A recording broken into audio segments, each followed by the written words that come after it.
గూడలో MLA Bolisetti Srinivas ration దుకాణాల ద్వారా ration పంపిణీ కార్యక్రమాన్ని ప్రారంభించారు. రేషన్ షాపుల వద్ద సరుకులు అందించాలనే ప్రజాభిప్రాయం మేరకు రేషన్ షాపులు తిరిగి ప్రారంభించామని ఎమ్మెల్యే బొలిశెట్టి చెప్పారు. రేషన్ దుకాణాల్లో నెలకు 15 రోజుల పాటు సరుకులు సరఫరా చేస్తామని తెలిపారు. గత ప్రభుత్వం ఇంటింటికి రేషన్ పేరిట 1600 కోట్ల రూపాయలు దోపిడీ చేసిందని ఎమ్మెల్యే బొలిశెట్టి ఆరోపించారు.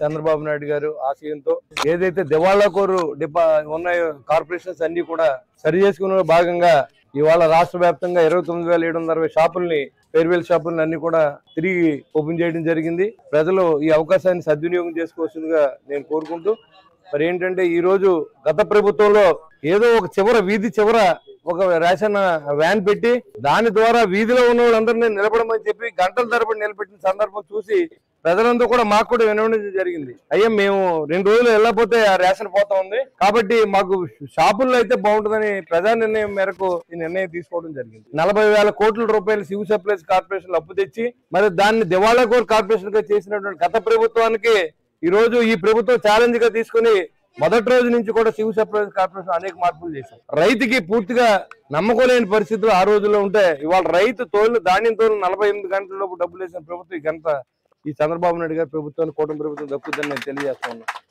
అంతేకాకుండా 1600 కోట్ల రూపాయలని మీ బొమ్మల పిచ్చితో ఇంటింటికి రేషన్ పేరు చెప్పి దోపిడీ చేసినటువంటి సందర్భం మనం చూసాం. ఇవాళ ఈ ప్రభుత్వం దానికి భిన్నంగా ఎక్కడ విచ్ ఇస్ ది లోయెస్ట్ మీ ఇంటి పక్కనుంటే అక్కడ కూడా ఆ షాపులోకి వెళ్ళి తీసుకోవచ్చు అనే విధానాన్ని ఆన్లైన్ చేసింది ఘనత